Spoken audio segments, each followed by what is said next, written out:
Badan Pekerja Klasis GKI Mimika, dari tanggal 3 sampai 5 Agustus tahun 2023, mengadakan pembinaan jemaat bagi majelis jemaat dalam lingkup Klasis GKI Mimika. Kegiatan pembinaan tersebut merupakan salah satu agenda program kerja Komisi Pelayanan dan Pembinaan Jemaat yang wajib diikuti oleh Majelis Seklasis Mimika. Untuk Rayon 3, yang terdiri dari Majelis GKI Ebenezer, Majelis GKI Shalom Amungsa, dan Majelis GKI Kanaan, diadakan di Gereja GKI Ebenezer, yang berlangsung pada hari Jumat, tanggal 4 Agustus tahun 2023, bertempat di Gereja GKI Ebenezer Timika. Kegiatan pelatihan yang berlangsung di Gereja GKI Ebenezer Timika diikuti oleh kurang lebih 200 orang majelis, dimulai dari jam 8.30 pagi dan berakhir pada jam 6.30 malam. Kegiatan diawali dengan ibadah yang dipimpin oleh Ketua Jemaat GKI Ebenezer Timika, Pendeta Mary Tanamal STH.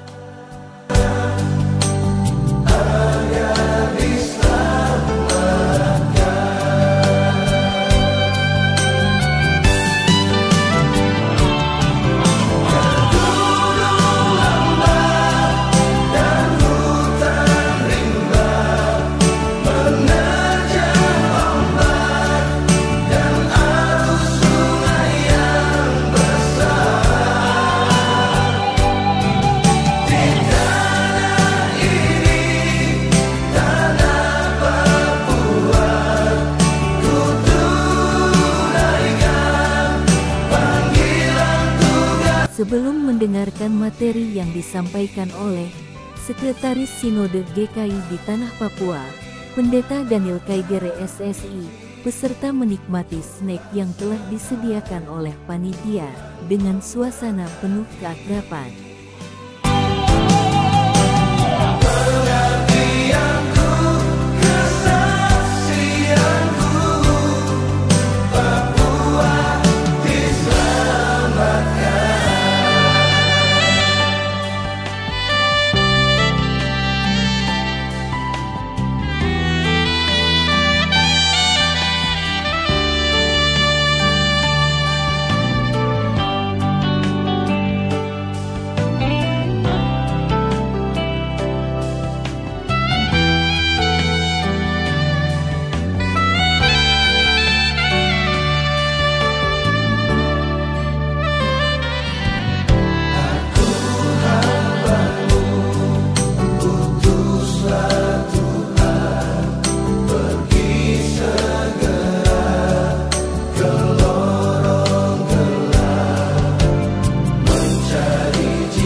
Kegiatan pembinaan majelis jemaat ini merupakan bentuk sosialisasi dari adanya amandemen tata gereja GKI di Tanah Papua yang ditetapkan dalam Sidang Sinode ke-18 tahun 2022 di Klasis GKI Waropen.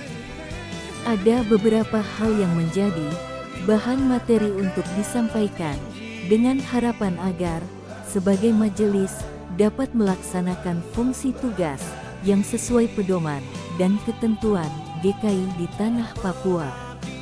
Materi yang disampaikan oleh Pendeta Daniel Kaigere SSI meliputi pelajaran tentang baptisan, perjamuan kudus, doa, dan persepuluhan. Aku pergi wartakan Injil, Tuhan sertai, Tuhan memberkati. Pengabdianku, kesaksianku,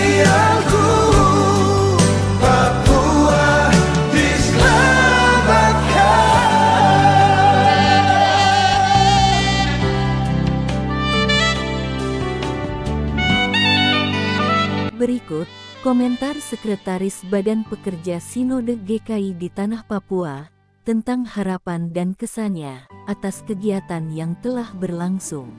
Shalom saudara-saudari sekalian, saya Pendeta Daniel Kaijere, Sekretaris Badan Pekerja Sinode GKI di Tanah Papua, periode 2022-2027.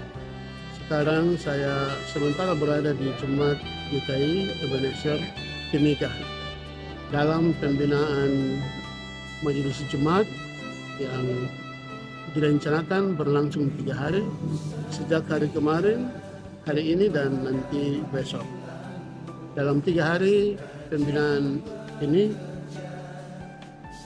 dilakukan oleh karena beberapa hal. Pertama, telah terjadi amandemen tata gereja pada tahun 2022 dalam sidang sinode 18 yang lalu di Pasifik European. Amandemen ini menyebabkan banyak hal yang harus dijemaatkan, antara lain fungsi tugas tanggung jawab majelis jemaat di jemaat. Itulah sebabnya Badan Pekerja Klasis melakukan rencana kegiatan pembinaan untuk majelis jemaat, dan ini adalah hari yang kedua di Jemaat GKI Ebenezer Timika. Setelah hari yang pertama, saya ada dalam tugas pembinaan ini di Jemaat GKI Peniel dan Diaspora SP2. Saudara-saudari sekalian, saya terkesan dengan antusiasnya Penatua Syamas dalam mengikuti kegiatan pembinaan ini.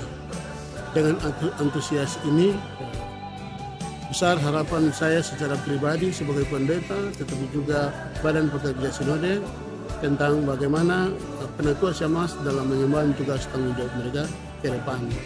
Bahwa tantangan pengajaran-pengajaran lain yang menghantui, menghambat gereja, tetapi juga tantangan-tantangan dogma lain di luar kekristenan, tentu menjadi hal-hal eksternal yang harus kita fahami dan sikapi. Nah, untuk itulah pembinaan-pembinaan ke depan secara kontinu perlu dilakukan dengan berfokus pada pokok-pokok tentang pengajaran-pengajaran. Kristus, Kepala Gereja, senantiasa akan menyertai setiap orang yang terpanggil untuk melayani Dia dalam gereja melalui jabatan-jabatan yang diemban. Demikian, saudara-saudara sekalian, Shalom. Sukacita para pelayan Tuhan ini terlihat dari kebersamaan dalam ramah tamah dan santap kasih yang dinikmati saat istirahat makan siang, walaupun tugas dan tanggung jawab sebagai pelayan yang begitu berat, namun mereka tetap yakin bahwa Tuhan Yesus pasti menolong. Pergi segera ke lorong gelap, mencari jiwa yang sesat, agar diselamatkan.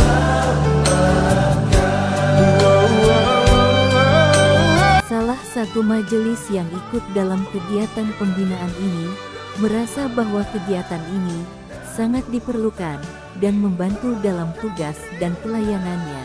Berikut komentarnya. Saya Miji Utami Mambor, Wakil Ketua Jemaat di GKI Salom Amungsa, menyampaikan bahwa untuk kegiatan sosialisasi seperti ini sangat diperlukan oleh seluruh majelis jemaat yang ada di Kabupaten Mimika ini. Karena banyak hal-hal baru yang harus kita pelajari, sehingga hal seperti ini harus dilakukan secara kontinu supaya kita ada pembaruan terus, apalagi dengan adanya dogma-dogma baru, ilmu-ilmu baru yang berdasarkan hasil sidang sinode yang ke-18 itu perlu kita banyak tahu dan perlu sering kita dikasih tahu supaya kita tidak salah dalam melakukan pembinaan kepada jemaat kita masing-masing. Terima kasih.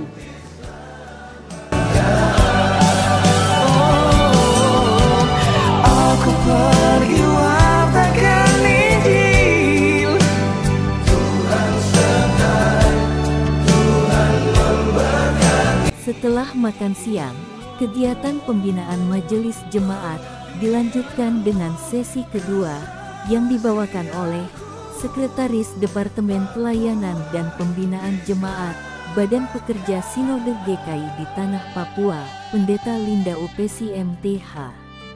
Materi yang dibawakan oleh Pendeta Linda UPC MTH tentang pedoman pelayan dan petunjuk teknis pelayanan yang merupakan hasil penetapan amandemen pada Sidang Sinode GKI di Tanah Papua yang ke-18 tahun 2022 di Klasis GKI Waropen.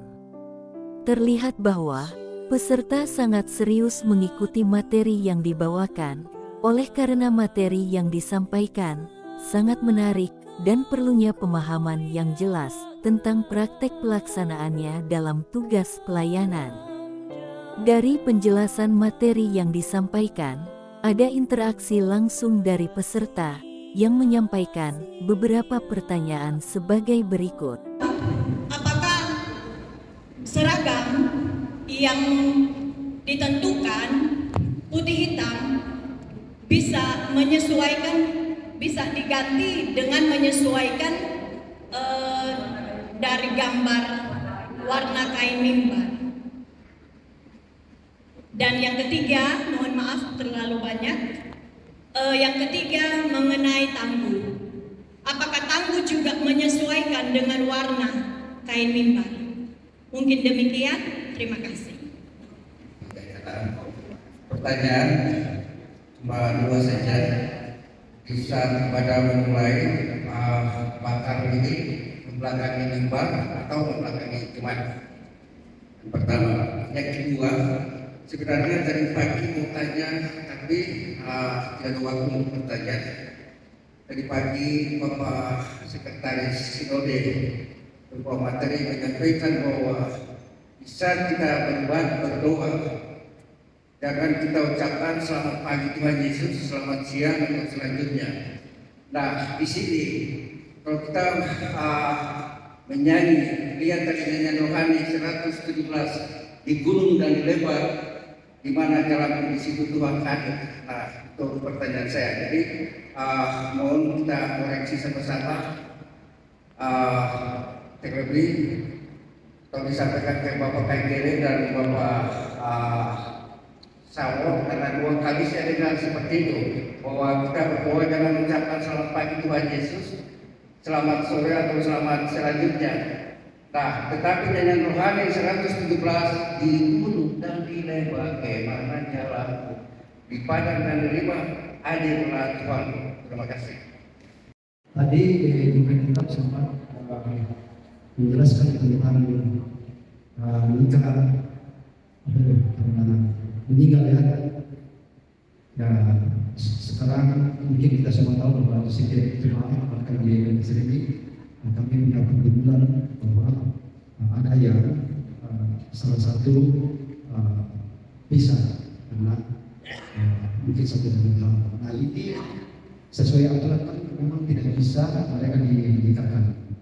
Nah, yang jadi pertanyaan kira-kira solusi seperti apa yang bisa diberikan supaya kami majelis juga bisa memberikan pendekatan seperti bagaimana solusinya supaya mereka ini bisa dinikahkan atau seperti apa mungkin solusinya itu. Kemudian yang kedua tadi disampaikan menyangkut masalah paduan suara atau grup itu, kalau bukan di sini dan ada poin yang kedua, jika ada balkon lantai 2 sebaiknya. Nah, kalimat sebaiknya ini apakah mengandung arti harus atau tidak harus?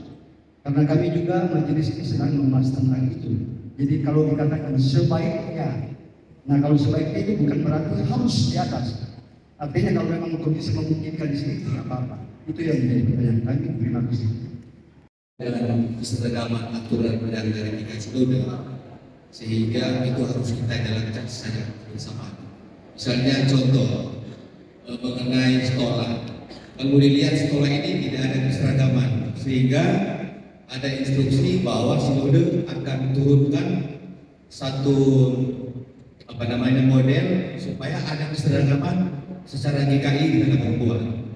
Nah, lampak-lampak ini yang harus kita tunggu dan kira-kira sudah harus bisa sosialisasi di tiap jemaat supaya pembuatan stomas seragam dan logonya.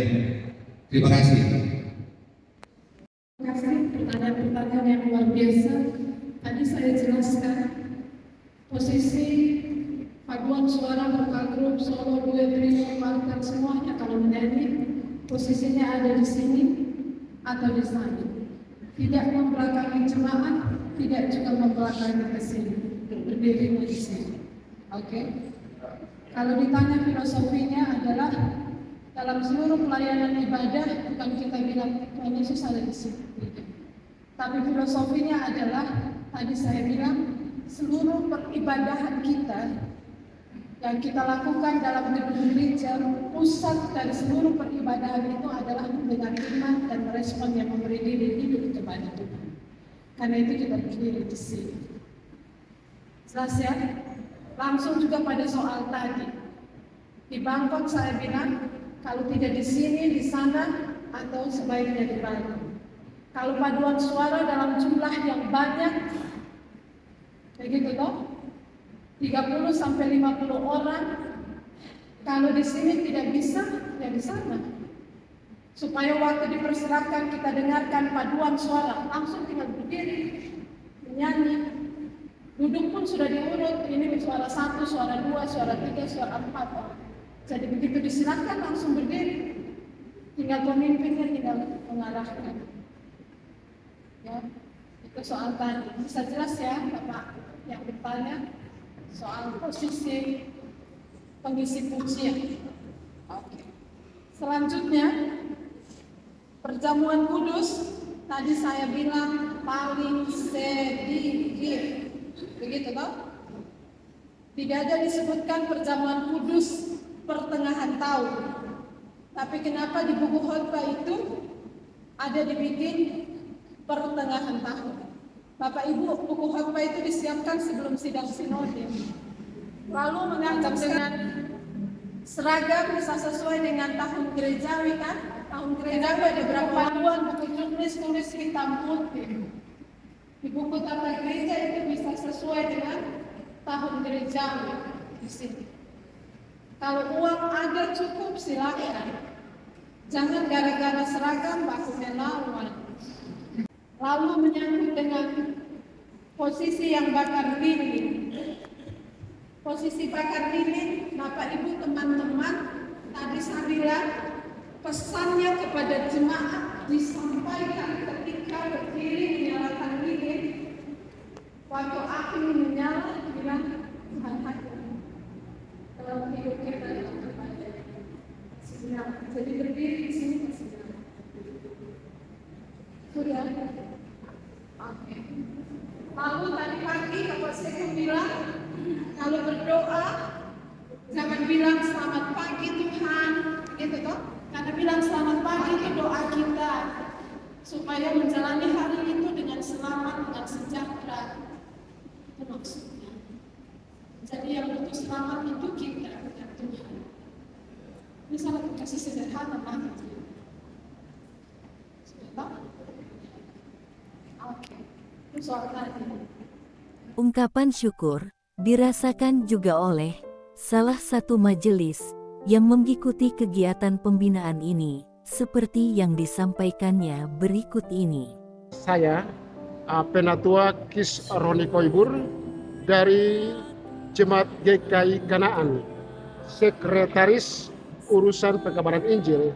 Saya dalam kegiatan pembinaan jemaat ini, saya bersyukur sebab memang banyak amandemen, banyak keputusan yang perlu untuk disosialisasikan kepada kami yang ada di jemaat-jemaat. Memang banyak perubahan ini wajib untuk diselesaikan, wajib dijelaskan oleh pihak sinode sendiri selaku yang membuat. Sehingga dalam pelaksanaannya tiap-tiap minggu, tiap hari di jemaat, itu kita berjalan sesuai dengan koridor yang ada. Sehingga perubahan-perubahan ini harus disampaikan secara baik kepada jemaat. Saya cuman sayangnya saja waktu untuk menjelaskan hal yang begitu banyak ini waktunya tidak cukup. Tapi pada dasarnya saya bersyukur, saya bisa dapat gambaran lagi, penjelasan lagi, dan perubahan-perubahan yang ada. Seperti itu. Terima kasih, Tuhan memberkati.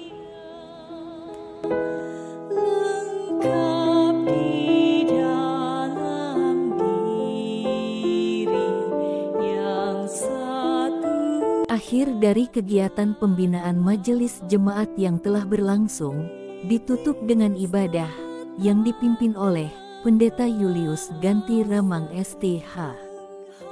Pendeta Linda UPC STH, MPD, menyampaikan komentarnya bahwa tujuan kegiatan pembinaan ini agar mendapatkan pemahaman yang sama di setiap majelis dan gereja GKI dalam satu klasis. Berikut komentarnya. Shalom, saya Pendeta Linda UPC, Sekretaris Departemen Pelayanan dan Pembinaan Jemaat Sinode GKI di Tanah Papua. Untuk beberapa hari ini ada di tengah-tengah jemaat di klasis Mimika, berkenan dengan undangan Badan Pekerja Klasis Mimika untuk kegiatan pembinaan bagi majelis jemaat yang berada di klasis Mimika. Berkaitan dengan kegiatan pembinaan bagi majelis jemaat, maka materi-materi yang diberikan, pertama diberikan oleh Bapak Sekretaris Badan Pekerja Sinode GKI di Tanah Papua dengan penuh kasih dan hormat, Bapak Pendeta Daniel Kaigere, SSI.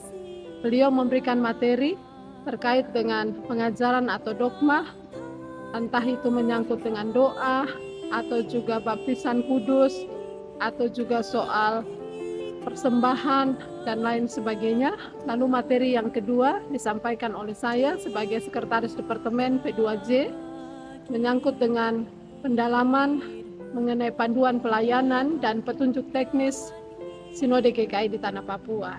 Dari dua materi ini diberikan dengan tujuan supaya majelis jemaat bersama dengan seluruh pelayan yang berada di klasis Mimika mempunyai pemahaman yang sama dalam melakukan seluruh program kegiatan di tengah-tengah jemaat di klasis Mimika, tapi juga bagaimana pelaksanaan kita untuk seluruh keputusan dalam gereja ini, keputusan sidang ke-18 Sinode GKI di Tanah Papua. Karena itu, harapan kita dari kegiatan pembinaan yang dilakukan ini adalah dengan adanya pemahaman yang sama, maka kita punya keseragaman dalam melakukan seluruh pekerjaan pelayanan yang kita lakukan, sehingga tidak satu jemaat dengan jemaat lain di klasis yang sama, tapi praktek pelayanannya berbeda. Yang kita harapkan dari pelayanan ini, dari materi-materi ini, maka ada keseragaman dalam melakukan pelayanan baik oleh pelayan dan seluruh majelis jemaat yang berada di klasis Mimika. Lalu menyangkut dengan kesan kami untuk kegiatan pembinaan yang dilakukan, kami melihat bahwa antusias majelis jemaat untuk mengikuti seluruh materi itu sangat serius, bertahan dari pagi sampai dengan malam dan mau mendengar dengan sungguh-sungguh, tapi juga mau bertanya untuk hal-hal yang masih perlu mendapatkan penegasan. Karena itu patut diberikan apresiasi.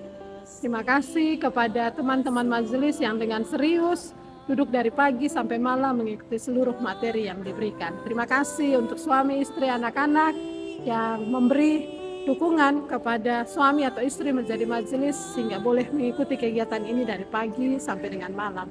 Terima kasih untuk Badan Pekerja Klasis Mimika melalui Sekretaris Komisi Pelayanan dan Pembinaan Jemaat yang boleh memprogramkan kegiatan ini. Tetap semangat karena pasti Tuhan bersama dengan kita dalam seluruh pekerjaan pelayanan. Terima kasih. Shalom. Sering ku tak mengerti jalan-jalan-Mu Tuhan, bagai di belantara yang gelap. Tanpa seribu tanya, namun tetap percaya, jejak-Mu Tuhan sungguh sempurna.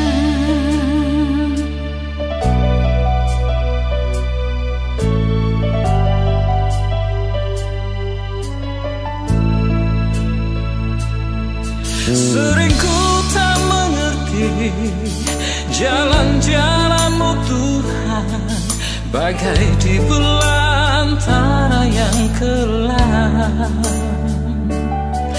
Tanpa seribu tanya, namun tetap percaya, jejakmu Tuhan sungguh sempurna.